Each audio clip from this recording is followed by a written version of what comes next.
Hi friends, ఎలా ఉన్నారు? ఈరోజు మనం డాబా పైన దీపాలు పెడితే ఆరిపోకుండా వెలగడం ఎలాగో ఒక చిన్న టిప్ అయితే చేసుకునేద్దామండి. మన వీడియోని కొత్తగా చూస్తున్న వాళ్ళైతే మన ఛానల్ని సబ్స్క్రైబ్ చేసుకోండి. ముందుగా మనం ఒక ఖాళీ బాటిల్ని అయితే తీసుకుందామండి. దీన్ని నీట్గా ఇలా పెట్టుకుందాము. పై భాగాన్ని అయితే కట్ చేసేద్దామండి. మనకు పైనదంతా అవసరం ఉండదన్నమాట. ఇలా పై భాగాన్ని అయితే నీట్గా కట్ చేసుకునేస్తామండి. మనము కట్ చేసుకున్న తర్వాత దీపం అయితే మనం చిన్నగా పెడతాం కదా ఆరు బయట అనేది, కాబట్టి దానికి తగ్గట్లు కొంచెం హైట్ ఉండేలాగా చూసుకొని బాటిల్ని అయితే కట్ చేసుకుందామండి. మనము ఇలా చిన్నగా అయితే కట్ చేసుకునేసానండి నేనైతే. చూడండి,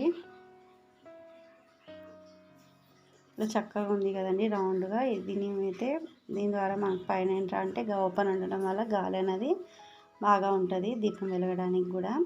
అయితే దీనికి చిన్న హోల్స్ అనేటివి చేసుకుందామండి కింద సైడు, ఎందుకంటే దీపం అనేది వేడి కాకుండా ఉంటుంది కదా, అందుకనేసి అనమాట. ఈ హోల్స్ అయితే మనం 2 సైడ్స్ చేసుకుందామండి, ఎందుకంటే దీపం అనేది వేడైనా కూడా బాటిల్ మెల్ట్ అవ్వకుండా ఉండడం కోసం అనమాట. చూడండి, చక్కగా ఉంది కదా చూడడానికి అయితే. ఇక్కడ చూస్తున్నారు కదండి, నేనైతే ఇలా కొద్దిగా ప్లాస్టిక్ టేప్ కూడా వేసాను అనమాట దీనికి. ఎందుకంటే ఎక్కువ బయట పెట్టానండి, మిద్ది పైన.